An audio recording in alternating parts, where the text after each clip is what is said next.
Hi friends, welcome to Shami's kitchen. എല്ലാവർക്കും സുഖമാണല്ലോ. ഇന്ന് നമ്മൾ തയ്യാറാക്കുന്നത് ഒരു സ്പെഷ്യൽ റെസിപ്പിയാണ്. കുട്ടികൾക്കും വലിയവർക്കും എല്ലാം ഒരുപോലെ ഇഷ്ടപ്പെടുന്ന നല്ലൊരു സ്നാക്സാണ്. വളരെ കുറഞ്ഞ ചിലവിൽ പെട്ടെന്ന് തയ്യാറാക്കാൻ പറ്റുന്ന വളരെ ടേസ്റ്റി ആയിട്ടുള്ള നല്ലൊരു സ്നാക്സാണിത്. എന്നാൽ ശരി, ഇതെങ്ങനെയാണ് തയ്യാറാക്കുന്നത് നോക്കാം. ഇതിനു വേണ്ടിയിട്ട് നമുക്ക് വേണ്ടത് വെറും 3 ചേരുവകൾ മാത്രമാണ്. അപ്പോൾ ഞാൻ ഒരു 1/2 കിലോ മൈദാമാവ് എടുത്തിട്ടുണ്ട്. ഇത് നമുക്ക് ഈ ബൗളിലേക്ക് ഇട്ട് കൊടുക്കാം. ഇനി നമുക്ക് വേണ്ടത് പഞ്ചസാരയാണ്. 1/2 കിലോ മൈദാമാവിന് 1/4 കിലോ പഞ്ചസാരയാണ് വേണ്ടത്. അതായത് നമ്മൾ എത്ര മൈദാമാവ് എടുക്കുന്നോ അതിനനുസരിച്ചിട്ട് അതിൻ്റെ നേർ പകുതി പഞ്ചസാരയാണ് വേണ്ടത്. ഇത് വന്നിട്ട് നമ്മൾ പൊടിച്ചിട്ടാണ് ഇതിലേക്ക് ചേർക്കുന്നത്. അപ്പോൾ നമുക്കിത് പൊടിച്ചിട്ട് ചേർക്കാം. ഷുഗർ ഇപ്പോൾ ഞാൻ നല്ലതുപോലെ പൊടിച്ചെടുത്തിട്ടുണ്ട്. ഇനി നമുക്കിത് ഇതിലേക്ക് ചേർത്ത് കൊടുക്കാം. ഭയങ്കര മധുരമൊന്നും ഉണ്ടാവില്ല, ലൈറ്റായിട്ടുള്ള ഒരു മധുരം മാത്രമേ ഉണ്ടാവുള്ളൂ. ഇനി നമുക്കിതിലേക്ക് ഒരു 75 ഗ്രാം വനസ്പതി കൂടി ചേർത്ത് കൊടുക്കാം. ഡാൽഡ ഇത് വന്നിട്ട് ചെറുതായിട്ട് ചൂടാക്കിയതിന് ശേഷമാണ് ഞാൻ ഇതിലേക്ക് ചേർത്ത് കൊടുക്കുന്നത്. അപ്പോൾ ഡാൽഡ തന്നെയാണ് ഏറ്റവും ബെസ്റ്റ്. നല്ല ക്രിസ്പി ആയിട്ട് ഇരിക്കാൻ വേണ്ടിയിട്ടാണ് നമ്മൾ ഡാൽഡ ചേർത്ത് കൊടുക്കുന്നത്. നെയ്യ് ചേർക്കുമ്പോഴത്തേക്കും കുറച്ചുകൂടി സോഫ്റ്റ് ആയിട്ട് വരും. അതിൻ്റെ പേരിൽ ഡാൽഡ തന്നെയാണ് ഏറ്റവും ബെസ്റ്റ്. അപ്പോൾ ഇത് ചെറുതായിട്ടൊന്ന് ചൂടാക്കിയതിന് ശേഷം ഇതിലേക്ക് ഒഴിച്ചു കൊടുക്കാം. ഞാനിപ്പോൾ ഇത് ചെറുതായിട്ട് ചൂടാക്കിയിട്ടുണ്ട്. ഇനി നമുക്കിത് ഇതിലേക്ക് ഒഴിച്ചു കൊടുക്കാം. ഓയിൽ ഒഴിച്ചു കൊടുത്തു കഴിഞ്ഞാൽ നമ്മളിനി ഇത് നല്ലതുപോലെ ഒന്ന് കുഴച്ചെടുക്കണം. ഈ ഓയിലെല്ലാം ഈ മാവിൽ നല്ലതുപോലെ പിടിക്കുന്നത് വരെ നമ്മളിത് നല്ലതുപോലെ ഒന്ന് കുഴച്ചു കൊടുക്കണം. ഓയിൽ ഫുള്ള് മാവിൽ പിടിച്ചിട്ട് വരുമ്പോഴത്തേക്കും നമ്മൾ കുറച്ച് മാവെടുത്തിട്ട് കയ്യിൽ വെച്ചിട്ട് ഇറുക്കി പിടിക്കുമ്പോഴത്തേക്കും അത് കട്ടയായിട്ടിരിക്കും. അപ്പോഴത്തേക്കും ആ മാവിൽ ഫുള്ള് ഓയിലും പിടിച്ചെന്നായിരിക്കും. അപ്പോൾ അത്രയും മതിയാവും. ഇനി നമുക്ക് കുറച്ച് വെള്ളം ഒഴിച്ചു കൊടുത്തിട്ട് ഇത് നല്ലതുപോലെ ഒന്ന് കുഴച്ചെടുക്കാം. നമ്മൾ സാധാരണ ചപ്പാത്തിക്കൊക്കെ കുഴച്ചെടുക്കില്ലേ, അത്രയും മതി. അതുപോലെ കുഴച്ചെടുക്കാം.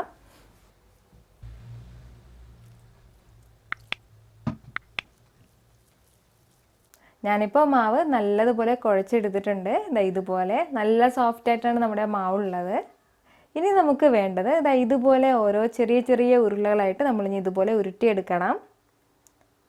ഈ ഒരു രീതിയിൽ ഇതുപോലെ ഓരോ ഉരുളകളും തയ്യാറാക്കിയ ശേഷം നമുക്കിത് ചപ്പാത്തി പലകയിൽ വെച്ചിട്ട് ചെറുതായിട്ടൊന്ന് പരത്തിയെടുക്കാം.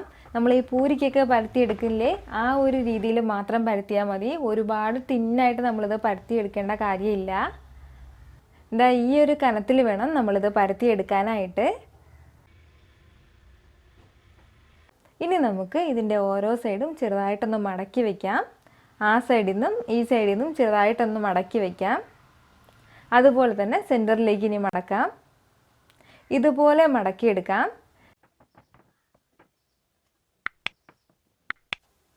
ഇതുപോലെ മടക്കിയെടുക്കാം.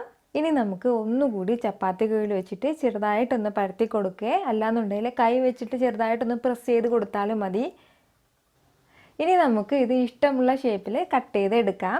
ഇപ്പോൾ ഈ ഒരു രീതിയിൽ തന്നെ ഇത് കട്ട് ചെയ്ത് എടുക്കണമെന്നോ അല്ലെങ്കിൽ ഈ ഒരു രീതിയിൽ തന്നെ ഇത് പരത്തി എടുക്കണമെന്നോ ഒന്നുമില്ല. നമുക്ക് ഇഷ്ടമുള്ള ഷേപ്പ് ഏതാണോ ആ രീതിയിൽ നമുക്കിത് തയ്യാറാക്കി എടുക്കാം. പക്ഷേ ഞാൻ എപ്പോഴും ഈ ഒരു രീതിയിലാണ് ഇത് ചെയ്യുന്നത്. വളരെ ടേസ്റ്റി ആയിട്ടുള്ള സ്നാക്സാണിത്. ഇതുപോലെ തന്നെ നമുക്ക് ബാക്കിയുള്ളതും പരത്തി എടുത്തിട്ട് കട്ട് ചെയ്ത് എടുക്കാം.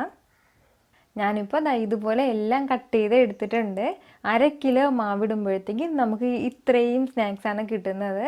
അപ്പോൾ ഈ ഒരു അളവിൽ ചെയ്യുന്നതായിരിക്കും എപ്പോഴും ബെസ്റ്റ്. കാരണം ഇത് പെട്ടെന്ന് നമ്മൾ തയ്യാറാക്കിയ ഉടനെ തന്നെ തീർന്നു പോകുന്ന ഒന്നാണ്. കുട്ടികളൊക്കെ പ്രത്യേകിച്ച് കുട്ടികളെ വീട്ടിലുണ്ടെങ്കിൽ അപ്പോൾ ഈ ഒരു അളവിൽ ചെയ്യുന്നതായിരിക്കും ഏറ്റവും നല്ലത്. ഇനി നമുക്കിത് ഫ്രൈ ചെയ്തെടുക്കാം. ഓയിലൊന്ന് ചൂടാകുമ്പോഴത്തേക്കും ഇനി നമുക്ക് ഓരോന്നായിട്ട് ഇതിട്ട് കൊടുക്കാം. പിന്നെ പ്രത്യേകം ശ്രദ്ധിക്കേണ്ട ഒരു കാര്യം എന്ന് വെച്ചാൽ ഹൈ ഫ്ലെയിമിൽ വെക്കരുത്. ലോ ഫ്ലെയിമിൽ വെച്ചിട്ട് വേണം നമ്മളിത് ഫ്രൈ ചെയ്തെടുക്കാനായിട്ട്.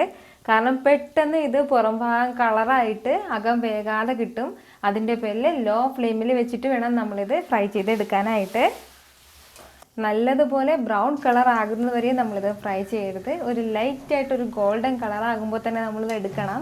ആ സമയത്ത് നല്ല സോഫ്റ്റ് ആയിട്ടായിരിക്കും ഇരിക്കുന്നത്, ക്രിസ്പി ആയിട്ടായിരിക്കില്ല. ഇത് തണുത്തതിന് ശേഷം മാത്രമേ നല്ല ക്രിസ്പി ആയിട്ടാവുള്ളൂ. അതിൻ്റെ പേരിൽ വെന്തിട്ടില്ല എന്ന് വിചാരിച്ചിട്ട് എടുക്കാതെ ഇരിക്കരുത്. ലൈറ്റായിട്ടൊരു ഗോൾഡൻ കളർ വരുമ്പോൾ തന്നെ അപ്പോൾ തന്നെ ഇത് എടുത്തോണം. വളരെ ടേസ്റ്റി ആയിട്ടുള്ള ഒരു സ്നാക്സ് ആണിത്. നമ്മളിത് ഫ്രൈ ചെയ്ത് വെക്കുന്നത് തന്നെ കാണാം, ഉടൻ തന്നെ തീർന്നു പോകും. അത്രയ്ക്കും ടേസ്റ്റി ആയിട്ടുള്ള നല്ലൊരു സ്നാക്സ് ആണിത്.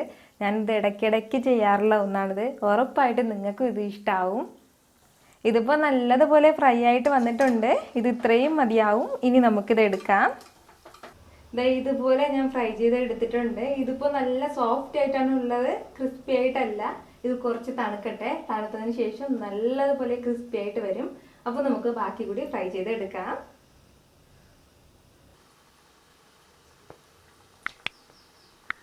വീട്ടിലെ ഗസ്റ്റൊക്കെ വരുമ്പോഴത്തേക്കും പെട്ടെന്നൊരു സ്നാക്സ് ഇതുപോലെ നമുക്ക് തയ്യാറാക്കാവുന്നതേ ഉള്ളൂ. വളരെ സിമ്പിളായിട്ട് തയ്യാറാക്കാൻ പറ്റുന്ന നല്ലൊരു സ്നാക്സാണിത്. ഇത് തണുത്തതിന് ശേഷം ഒരു ബോട്ടിലാക്കി സൂക്ഷിച്ചാൽ മതി. 1 മാസം വരെ. പിന്നെ നമ്മൾ സ്നാക്സ് എന്നുള്ള കാര്യമേ പറയേണ്ട കാര്യമില്ല. 1 മാസം വരെ ഇത് കേടാകാതെ സൂക്ഷിക്കാം നമുക്ക്.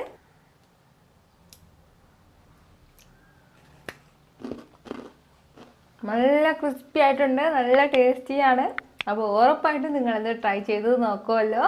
ഈ വീഡിയോ നിങ്ങൾക്ക് ഇഷ്ടമായാൽ ലൈക്ക് ചെയ്യാനും ഇത് മറ്റുള്ളവർ കാണണമെന്ന് ആഗ്രഹിക്കുന്നുണ്ടെങ്കിൽ ഷെയർ ചെയ്യാനും സബ്സ്ക്രൈബ് ചെയ്യാനും മറക്കരുത്. വീണ്ടും നല്ലൊരു റെസിപ്പിയുമായിട്ട് വരുന്നതുവരേക്കും ബൈ ഫ്രം ഷമീസ് കിച്ചൻ.